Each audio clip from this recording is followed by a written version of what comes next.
I need new music. This is the JJO Discover New Music Podcast. All right, everybody, welcome to another episode of Discover New Music. Very excited to have my guest on, a former alum of Discover New Music. And here we are with Josh Katz of Badflower. New record, No Place Like Home. Josh, good to see you. More importantly, excited to talk new music. And first album since 2021's This Is How the World Ends. 4 years go by. I know people waiting with bated breath to hear new music from Badflower. Walk us through getting started on this new project. You know, where you guys knew you were at creatively to get started and get to work. It was hard. Yeah. Most of it was done on a bus because we spent most of our time on a bus, and that was new for us at the time. Because prior to that, like our first album, obviously you have your whole life to write your first album. Right. And then the second one we wrote before, we started writing before COVID started, and then COVID happened. It was like, all right, well, we have all the time in the world now. And then this one was like, yeah, writing an album during peak touring. And so that was pretty hard. Yeah. So a lot of it started, and a lot of it finished on a bus too. Like a lot of vocal takes were done in the back of a bus, and I couldn't beat them later. Good acoustics in those buses. Okay, well that brings, I guess, an interesting question for me is: do you think this album would have been completely different if it wasn't for the circumstances? I know you guys were so busy out there on the road, and everyone just feverishly wanting more Badflower. Do you think this album would have been different given the circumstances? Well, I'm a firm believer in the butterfly effect. I think if you changed one tiny piece of the last like 3 years or however long it's been, literally anything, take one person out of the crowd at one show and insert a different one and have that energy shift, everything would have been completely different. That's what I think. So I think all things have to line up perfectly for whatever happens to happen. Yeah. Great movie, by the way. Go see it. Ashton Kutcher. Who else is in that movie? Yeah, very underrated. Underrated movie. Yeah. The girl, the blonde. What was it Amy Smart? Is that yes, Amy Smart. Amy Smart. Yes, Amy Smart. Good one. Yeah, you're right. It's kind of like the old what's that? Eternal Sunshine. Jim underrated. You got a goofball playing a serious role. Sometimes it doesn't work out, but it does. Yeah, and I think when that movie came out, a lot of people ripped on it because he is a goofball. But then later, over time, it's built like a cult. People I talk to about Butterfly Effect are like, yeah, nobody talks about that movie. It's like my favorite movie. Great movie. Little dark, but great movie. Kelso playing a serious guy. Anyway, before I get sidetracked on cinema, well, we're glad everything worked out. We're glad all the pieces fell together, and I know it was a lot of work, but getting this new record put together, I know we kind of got into this a little bit. Maybe this question has already been answered, but outside of, working on this bus, writing on a bus and recording that way, was there something that really stood out to you guys in making this record compared to the previous two? Good, bad, indifferent? Yeah, mostly bad. I'm trying to stay positive during this interview because a lot of my interviews have been negative lately. So I'm going to try to stay excited about the fact that our record comes out in a week and not doom and gloom constantly. However, I'll be honest with you, it was mostly doom and gloom. Yeah, I mean, the first two records, full disclosure, I was very drunk and very high on all kinds of different drugs and substances, and I loved it. I had the best time. And then this time around, I tried to do that. I don't have anything positive or negative to say about substances. Like, do you, as long as you're under control. But I thought I was under control, and I thought I was going to go into this record, the third one, the same way I did the first two, and I tried, and it didn't work. Yeah. So something about like my body chemistry in my 30s just can't handle it. It doesn't enjoy it. So I had to figure out how to write sober, which was awful. Yeah. Doubting yourself, not feeling the creative process, if you don't mind, awful. How so? I guess when I've spent so much time writing, like as a writer, I've always been under the influence of something, and trying to do it for the first time in a very, very long time, like almost a decade, I guess, with my actual brain uninhibited, I couldn't figure out whether or not it was what I loved to do, or if it was just something that I loved to do when I was high, Wow. or something that I was good at, or only something I was good at when I was high. And so these are the things that I'm still wrestling with now, which is why it's still doom and gloom, because I still don't know. I guess doing that to my body for a while, even though I wasn't addicted doing, like when I was on tour, I was sober, but when I was home and writing, I was never sober. Yeah.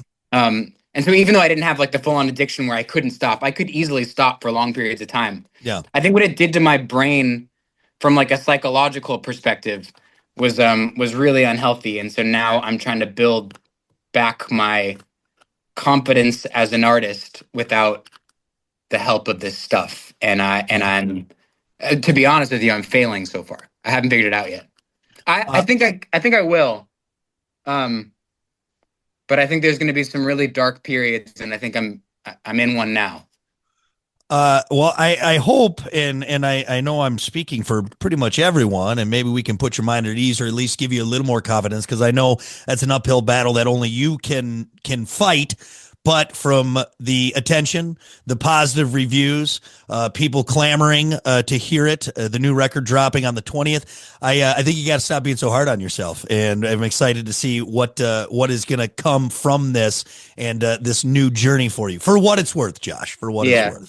Stop being so hard on yourself is like that's one of those things that Yep. everybody keeps telling me, and I keep Yep. telling myself, and it just doesn't matter how many times you say it. It just doesn't stick.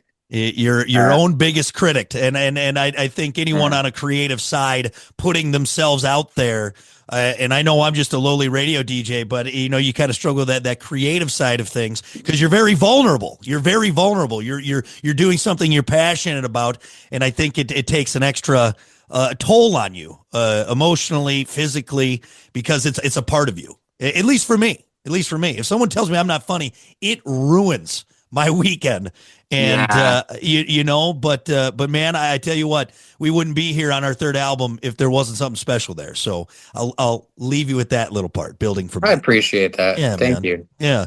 I Isn't it felt weird how like some random person can say something like if some random person who you like, there's no reason to listen to that person's opinion, but if they say you're not funny, you're like, why is my day ruined? it's Why is my just, week ruined? and then I got Like, to why do, does that hurt yeah. so much? Why do I feel like they're right and I don't Yep. even know who they are? Yep. Yeah, I get that too. Yeah, and then the positive things you just forget about, even though you got that coming. So, well, I can't wait to hear more. Again, the album "No Place Like Home" drops June 20th, and something I think is super interesting about you guys, and obviously you've worked very hard at your craft, but it's crazy to watch how people from the get go have just dove headfirst into the Badflower world, and just fans, radio stations, whatever it may be, everyone was just all over you. And again, for the work you've done and everything, and I could see how you'd want to maybe try and recreate that sound, that creative place, that the same place that made people pay attention. How have you guys worked around that? And with this new record, making new music, growing creatively, sonically, but still also making that same thing that people fell in love with? Kind of hard.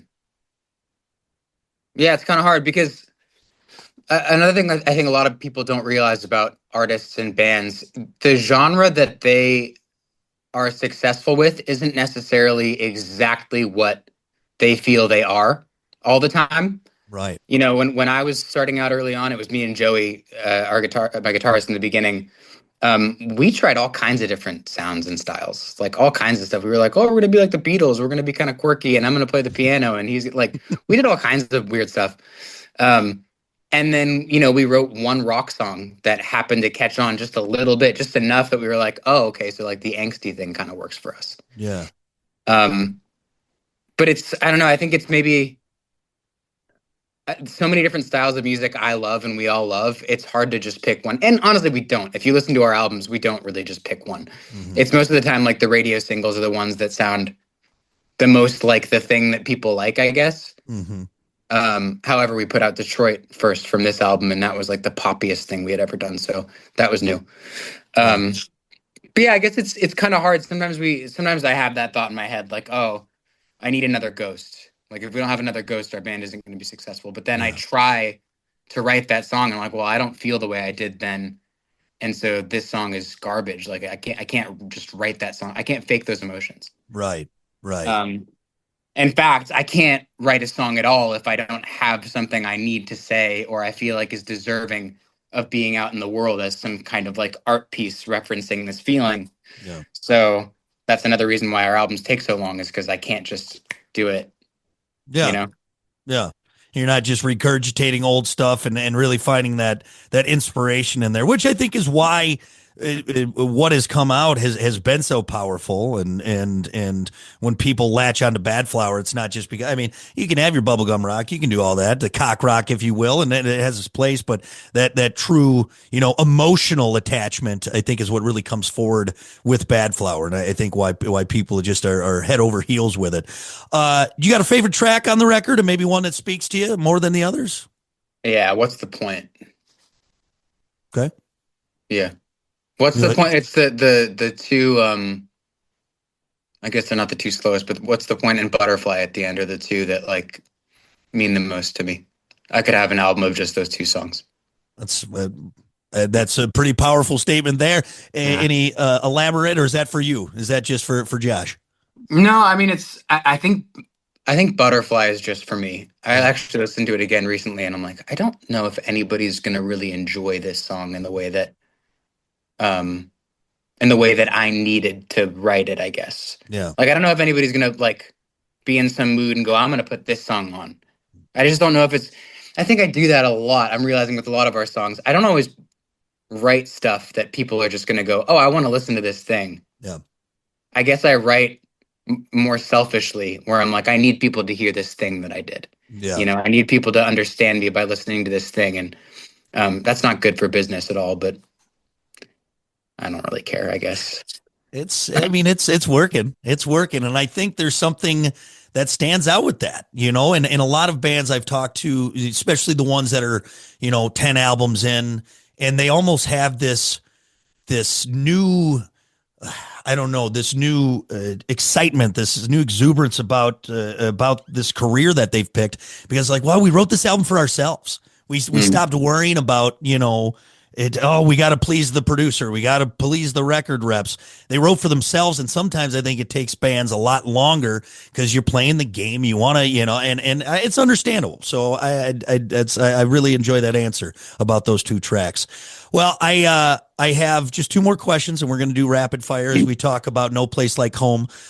This one is kind of my masterpiece theater, James Lipton deep question, if you will. What does 2015 Josh Katz of cartoons think about 2025's No Place Like Home? Whoa, bro. Like I said, I'm just getting deep with you, buddy. Um, I think he thinks that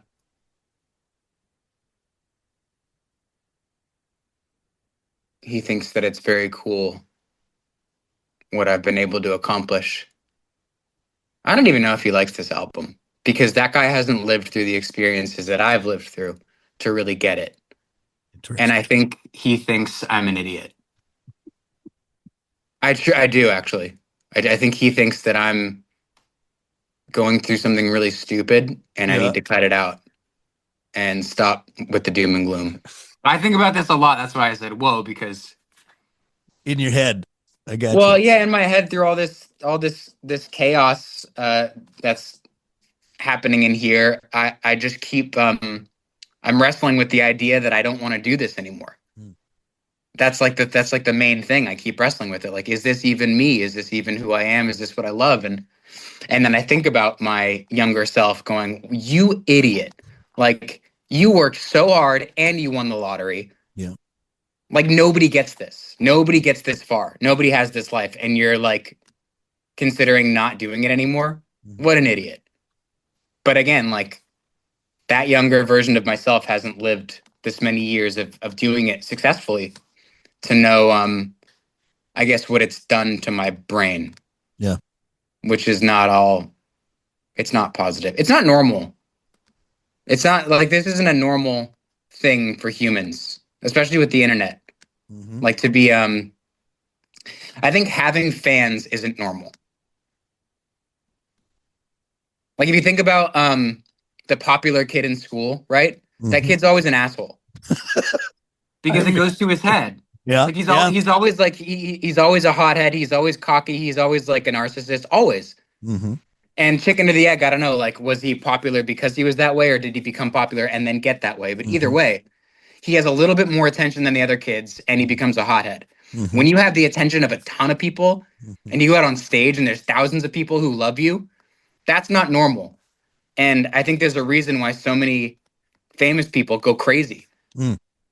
Like of course they're going crazy. Like we're not supposed to handle this. It's not normal, and it's the thing that everybody wants too. Yeah, it's so strange. Yeah, so I don't know. I don't know if I want it anymore, but I still love music though. Yeah. So I think that'll never change. I still love music. My relationship with loving the thing and wanting to make the thing, it's like those are different. Yeah. Wanting to make the thing and then wanting to be appreciated publicly for what I created. Yeah. And how it affected the world. Like that stuff doesn't feel like it did. And I'm just in like foreign waters now trying to figure out what I actually want, and what feels good and what doesn't feel good. I don't know. And also I said this to my team just recently, like I'm probably just depressed. Like full stop. I need to fit my baseline, like normal is too low right now. And I need to get to neutral, and I'd be like, oh, all that stuff I was saying, like I just was depressed. So it's all good. I think too, coming off of all the hard work putting an album in, and that catharsis that will now be enjoying it, living in it, being in that space. I think you're going to be in a great spot, buddy. And I think also too, I want you to remember what I said before. One, stop being so hard on yourself. And two, that first part of that answer to that question, you did say initial was that he'd think it's pretty cool. He'd think it's pretty cool. And I think you remember that from younger Josh, is that he'd think it's pretty cool what you got put together here. And I think that's a good thing to remember. Yeah, I just think that he would think the first album was cooler. Well, I mean, that's always the case. That's always the case, right? All right. I wish it wasn't, but that's what he would think. Yeah, our younger selves are always so harder on our older selves. All right. Well, now that we got the important stuff out of the way, again, No Place Like Home, June 20th, Badflower. Go get it. You're going to love it. So much more to come from these guys. We're very excited. I have rapid fire. Let's get her done quick because I know I'm just about out of time. No wrong answers on this, Josh. We'll just get to know you a little bit better. Let's start simple. Sneakers or sandals? Sneakers. Billy Ocean or Billy Idol? Billy Ocean. Very nice. Good answer. Another name one sound alike. David Bowie or David Lee Roth? David Bowie. Very nice. Choco Taco or Flintstone Push Pop? Taco Taco, but vegan. Okay, gotcha. Split pea soup or creamy tomato bisque? Split pea. That is good. With some black pepper on there. That's nice. All right, last one. Would you rather see Bigfoot or the Loch Ness Monster? Bigfoot. Have you ever had, final question, on the road, any kind of Bigfoot experience? Because I know a lot of time in a van, a lot of window time going around the country. Anything? No. I always want people to say yes, and then we get into a conversation. But that's all right. If you ever do, though, write it down and tell me about it, okay? Yeah, yeah. It'd be a big deal. Okay. All right. Well, hey, thanks for humoring me. More importantly, Josh, it was a lot of fun chatting with you, man. I always like getting into your brain for a little bit. The new album, No Place Like Home, out June 20th, Badflower. I appreciate it, man. Thank you so much. Listen, rate, share, subscribe. Discover new music now at WJJO.com, in the JJO app, or wherever you get your podcasts. Brock has a new interview every Thursday evening between 6 and 7. 94.1 JJO.